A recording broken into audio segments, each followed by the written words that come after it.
如果给你一个按钮，按下去你就能得到1个亿，唯一的代价是世界上会随机死掉一个你不认识的陌生人。你选择按还是不按？这个问题我曾经在网上刷到过无数次，每次都和评论区的圣人君子们一起义正言辞地敲下不按，直到那个黑色的带着金属冰冷质感的盒子真的出现在我面前，而我最终还是按了。然后我的老婆死了。3天前我还是陆哲，滨城陆氏集团的总裁，走路带风，前呼后拥。3天后我只是陆哲，一个住在潮湿地下室连房租都快交不起的丧家之犬。公司的破产来得猝不及防，像一场精准的外科手术，一夜之间所有资产被冻结，所有合作方反水，证据确凿地指向我恶意转移资产。我百口莫辩，从云端跌进泥潭只需要1瞬间。哲哥想什么呢？泡面都坨了。苏婉，我的妻子，端着一碗热气腾腾的泡面放在我面前，眉眼弯弯，笑容里看不出半分对生活的抱怨。我们从大学相恋到结婚，他陪我白手起家，也陪我住过比这更差的地方。我总觉得这辈子最对不起的人是他，最幸运的也是遇见他。我扒拉着碗里软烂的面条，食之无味。地下室唯一的窗户透进一丝昏暗的光，能看到地面上来来往往的脚。一双锃亮的鳄鱼皮鞋停在了窗前，我心里一咯噔，紧接着门被一脚踹开。哟，陆总，好久不见了。来人是王浩，我曾经的竞争对手，也是这次把我踩进泥里最狠的那个人。他身后跟着2个保镖，一脸讥笑地看着我和苏婉以及我们这间不足10平米的家。王浩，你来干什么？我站起身，把苏婉护在身后。干什么？来看看我们滨城曾经的风云人物，现在过得有多滋润。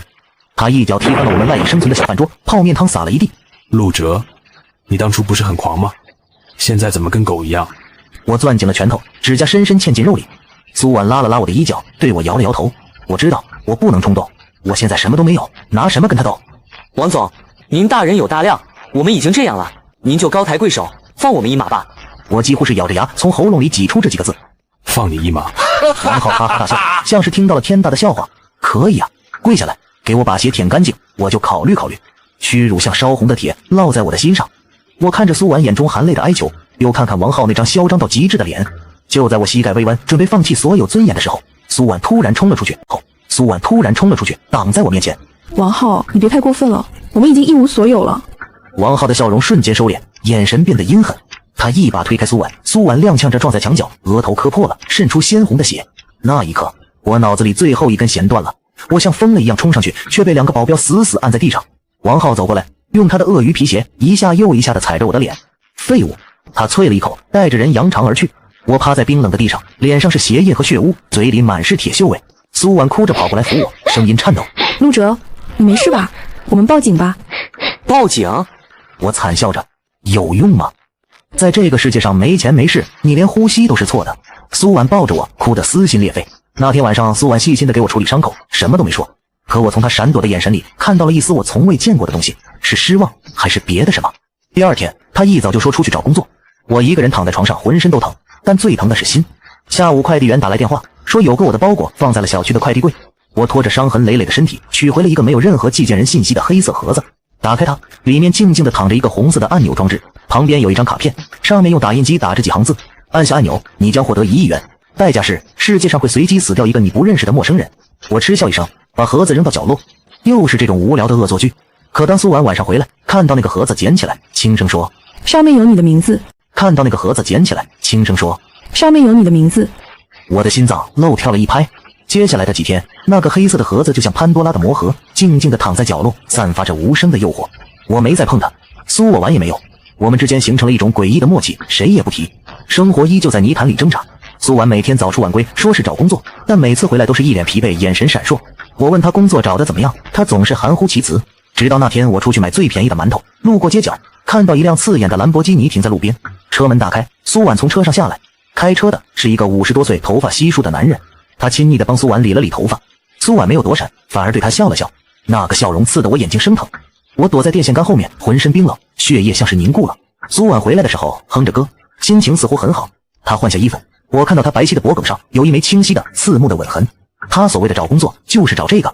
我没有当场拆穿她，我怕我控制不住自己会杀了她，我只是冷冷地问：工作找到了？快了，今天面试了一家，感觉还不错。他一边说一边走进卫生间，语气轻松的像什么都没发生。我坐在床边，看着镜子里自己那张憔悴屈辱被现实踩在脚下的脸，再想想他脖子上的吻痕和那个男人的笑，愤怒、不甘、怨恨像无数条毒蛇啃噬着我的心脏。凭什么我为了这个家从天堂跌到地狱，受尽屈辱，而他转头就上了别人的豪车。我们之间7年的感情，难道就这么廉价吗？那一瞬间，我想到了角落里的那个黑色盒子，一个疯狂的念头在我脑海里生根发芽。那一瞬间，我想到了角落里的那个黑色盒子，一个疯狂的念头在我脑海里生根发芽。第二天，我偷偷翻了苏婉的包，看到一张酒店的房卡，格里昂酒店414房，还有一张便签，上面写着一个名字，赵董。我像一具行尸走肉，在街上游荡了一天。下午1点，我拨通了苏婉的电话。喂，老公，什么事呀？她的声音依旧甜美。你在哪？我在外面面试呢，怎么了？没什么，晚上早点回来。挂了电话，我看着手机上通过定位软件显示的他所在的位置，格里昂酒店。我笑了，笑得眼泪都流了出来。我回到那个阴暗的地下室，拿起了那个黑色的盒子。我去了格里昂酒店，站在414房间门口，我甚至能听到里面传出的女人压抑的笑声。是他吗？我不知道，也不想知道。我用房卡打开了按钮装置的锁，红色的按钮像一颗恶魔的眼珠，静静地注视着我。我的脑海里闪过王浩踩在我脸上的鞋底，闪过苏婉脖子上的吻痕，闪过房东催租时鄙夷的眼神。去他的尊严，去他的爱情，不就是一个不认识的陌生人吗？这个世界上每天都有人死，多一个又有什么关系？我抬起手，颤抖着狠狠地按了下去。时间13点21分，13点21分。那一刻，世界仿佛都安静了。我没有想象中的解脱，只有一片空洞的茫然。我像个傻子一样站在酒店走廊里，不知道过了多久，直到我的手机铃声尖锐地响起，是一个陌生号码。我木然地接起。喂，请问是陆哲先生吗？我是。这里是滨城第一人民医院，您的妻子苏婉刚刚在格里昂酒店遭遇了歹徒，身中数刀，没能抢救过来，请您尽快过来一趟。轰！我的大脑一片空白，手机从手中滑落，摔在地上，4分5裂。他说什么？苏婉死了？怎么可能？我疯了一样冲向电梯，冲向医院。抢救室的灯已经灭了。医生摘下口罩，疲惫地对我说：对不起，我们尽力了。死者身中7刀，其中1刀刺中心脏，当场死亡。死亡时间大约在下午1点21分。1点21分。我按下按钮的时间，我瘫倒在地上，浑身发抖，无法呼吸。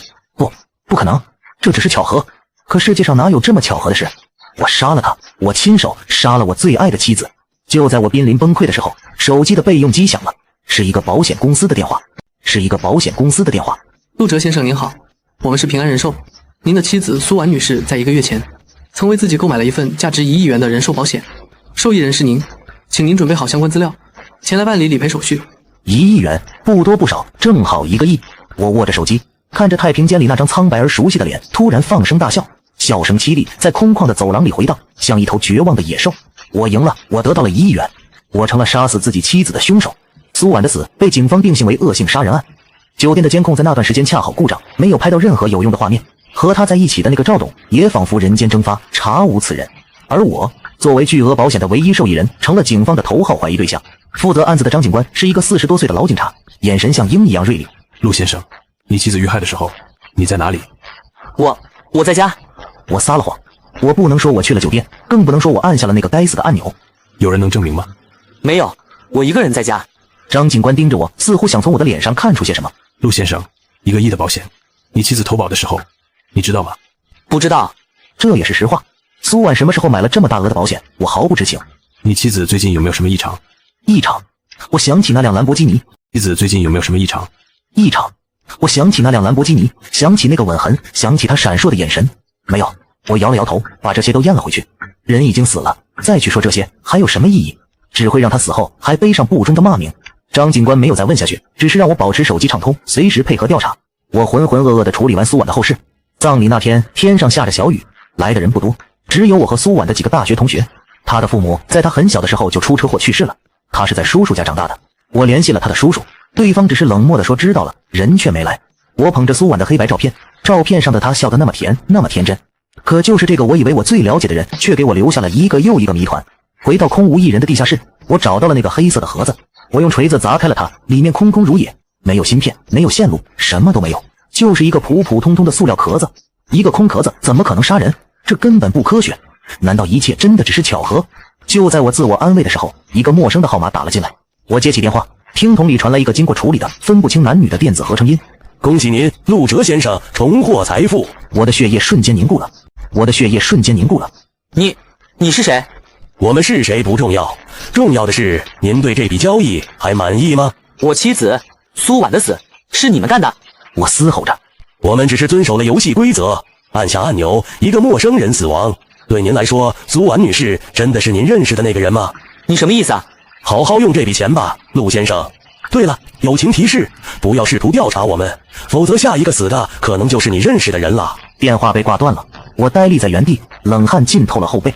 对您来说，苏婉女士，真的是您认识的那个人吗？这句话像魔咒一样在我脑子里盘旋。苏婉，不是我认识的苏婉，这怎么可能？我们在一起7年，可那个神秘的电话，那份诡异的巨额保险，他那个查无此人的赵董，还有他那个冷漠的不近人情的叔叔，无数的疑点像藤蔓一样缠绕着我。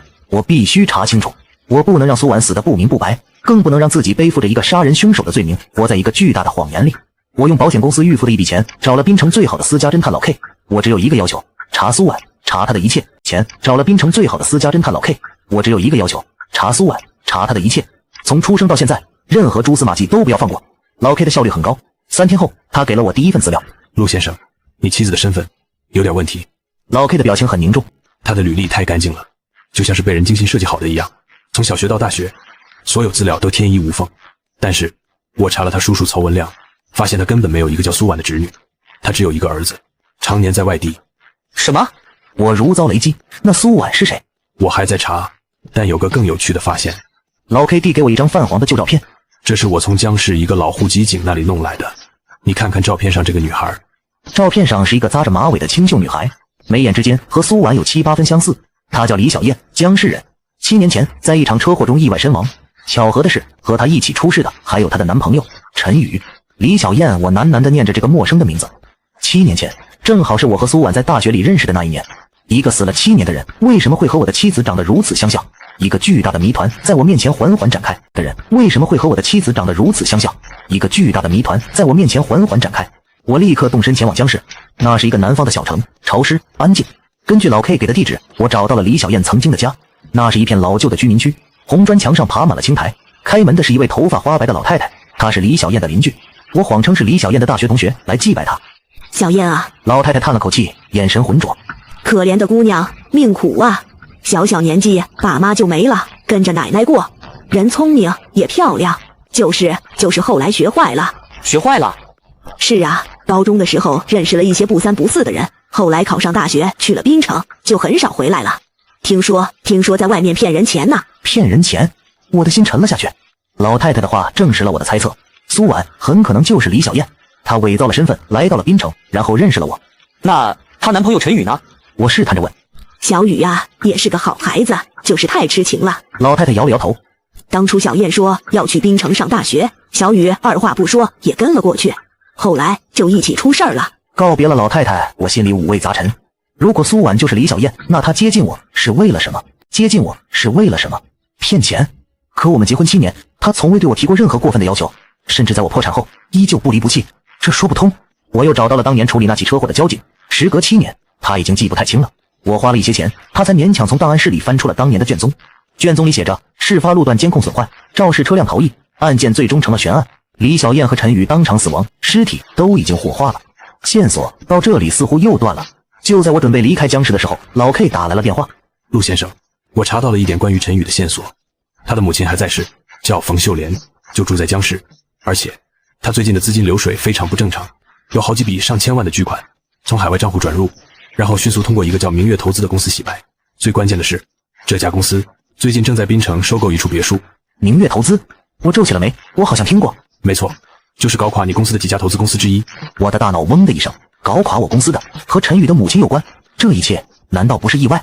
我立刻让老 K 查了冯秀莲的地址，他住在江市最高档的别墅区，和我那个破败的老家简直是两个世界。地址，他住在江市最高档的别墅区，和我那个破败的老家简直是两个世界。我以一个投资者的身份拨通了冯秀莲的电话，约她见面。第二天，在一家高档茶楼里，我见到了她。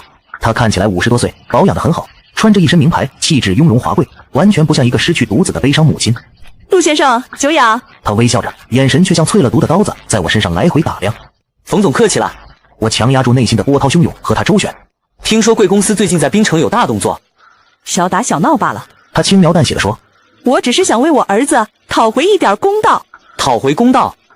是啊。她端起茶杯，吹了吹热气，悠悠地说：“我儿子陈宇7年前被一个叫李小燕的女人骗财骗色，最后还不明不白地死在了滨城。你说这笔账，我是不是该好好算一算？”她的目光死死地锁定我，那一刻我如坠冰窟。她知道了，她什么都知道。她知道我就是李小燕的丈夫。我不明白冯总的意思。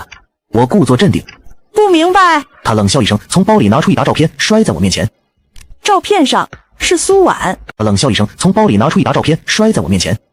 照片上是苏婉，是我和苏婉的合影，甚至有我在医院太平间里痛哭的照片。李小燕，或者说苏婉，这个贱女人害死了我儿子，以为换个身份就能逍遥法外。她嫁给你，不过是看中了你陆家的钱，想找个靠山罢了。没想到啊，你也是个中看不中用的废物，这么快就破产了。他的每一句话都像一根针扎进我的心脏。所以，我公司的破产是你们干的？是。他承认得干脆利落。那只是开胃菜。本来我们想让你们俩像两条狗一样，在贫穷和绝望中互相撕咬，可没想到有人比我们更快一步，送了你一个礼物。那个按钮也是你们计划的一部分？不。冯秀莲摇了摇头。那是个意外，但这个意外更精彩，不是吗？让你亲手杀死了害死我儿子的凶手。陆哲，你现在是不是很痛苦？是不是很绝望？这就对了，我要让你尝尝我这7年来日日夜夜承受的痛苦。他笑得癫狂，面容扭曲。原来这一切都是一个局。面容扭曲。原来这一切都是一个局，一个针对我和苏婉的长达7年的复仇之举。苏婉的死不是意外，也不是什么神秘力量，是谋杀，是冯秀莲他们利用了那个按钮制造的一场完美犯罪。我不知道自己是怎么离开茶楼的。冯秀莲的话像一把重锤，将我刚刚建立起来的世界砸得粉碎。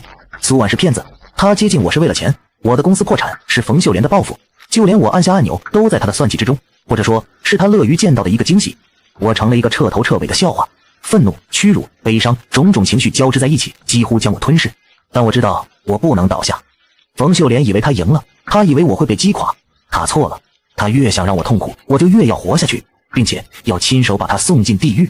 我立刻联系了张警官，将我和冯秀莲的对话以及老 K 查到的所有线索全部告诉了他。张警官听完后沉默了很久。陆哲，这件事远比你想象的要复杂。冯秀莲背后的那个组织，我们警方已经盯了很久了。他们不仅涉及转移资产、诈骗，还可能与几起跨国人口拐卖案有关。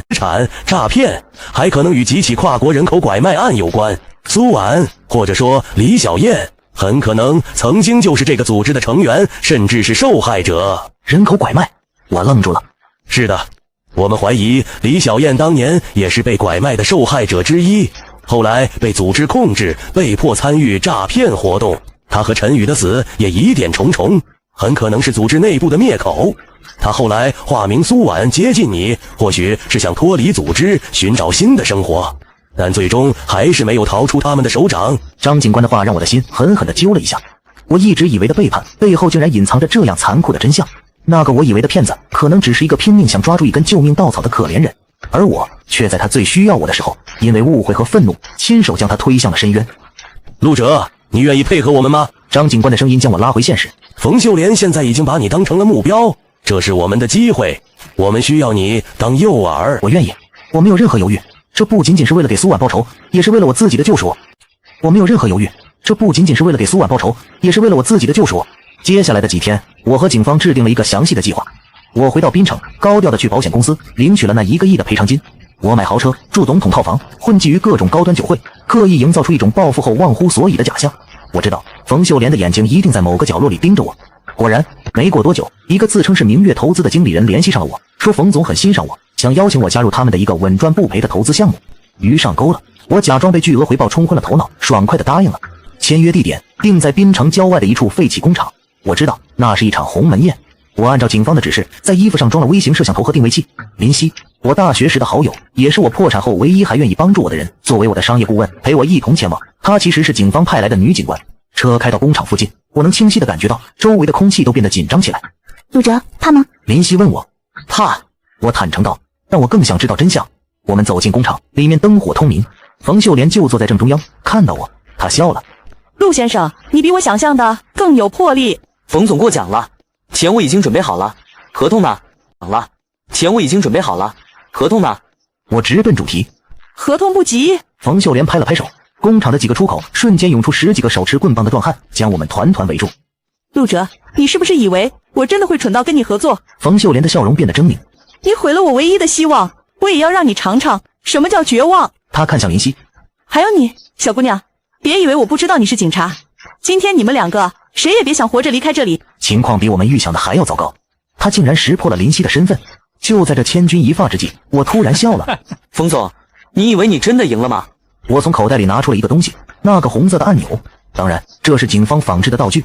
你怎么还会有这个？冯秀莲的脸色瞬间变了。你忘了，送我礼物的人可不是你。我举起按钮对着他，一字一句地说：现在我给你一个机会，要么放我们走，要么我们赌一把，看看下一个死的会不会是你。我的话让在场的所有人都愣住了。那个按钮的传说，他们显然也听说过。冯秀莲死死地盯着我手里的按钮，眼神里充满了恐惧和不确定。恐惧和不确定，我知道他在赌我不敢按，而我也在赌警方的支援能及时赶到。时间一分一秒的过去，空气仿佛凝固了。你吓唬谁呢？给我上！终于，冯秀莲失去了耐心，嘶吼着下令。就在那些壮汉冲上来的瞬间，工厂的大门被一股巨大的力量撞开，数辆警车呼啸而入，刺眼的警灯照亮了整个工厂。不许动！警察！张警官带着荷枪实弹的特警从天而降，冯秀莲和他的团伙被一网打尽。审讯室里，面对铁证，他的心理防线彻底崩溃，交代了所有事情。真相远比我想象的更加黑暗和复杂。李小燕，也就是苏婉，确实是江氏人，但在她上高中时就被一个人贩子团伙拐卖到了国外，被迫从事诈骗活动。那个团伙的头目手段极其残忍，陈宇为了寻找李小燕一路追查，最终也被那个团伙控制，他们俩都成了身不由己的工具。后来陈宇在一次诈骗活动中，因为不忍心对一个老人下手，暴露了自己，被组织残忍杀害，并伪造成了车祸的假象。李小燕因为表现顺从被留了下来。冯秀莲得知儿子死讯，悲痛欲绝，她动用所有关系调查，最终查到了那个犯罪团伙，但她没有选择报警，而是选择了一条更极端的路，加入他们。她利用自己的商业头脑，帮助组织转移财产，一步步成为核心成员。她的目的只有一个，为儿子复仇。她恨那个组织，但她更恨李小燕。她偏执地认为是李小燕害死了她的儿子。后来李小燕抓住一个机会，从组织里逃了出来，伪造了身份，化名苏婉，来到了滨城。她想开始新的生活，彻底摆脱过去。然后她遇见了我。或许一开始她确实是想利用我陆家少爷的身份作为庇护，但在7年的朝夕相处中，我们之间产生了真实的感情。她爱上了我，也爱上了这份来之不易的平静生活。所以在我破产后，她没有离开，但冯秀莲却像一个幽灵，一直没有放过她。我公司的破产是冯秀莲一手策划的，她就是要摧毁苏婉所珍视的一切。至于苏婉死前见的那个赵董，也是冯秀莲安排的人，目的就是为了制造我和苏婉之间的矛盾，让我误会她。那个吻痕也是假的，是那个男人强行印上去的。而苏婉之所以会去，是因为冯秀莲用我的安全威胁她。她告诉苏婉，如果不去，下一个破产的就不仅仅是公司了。苏婉的死更是冯秀莲精心策划的一场谋杀。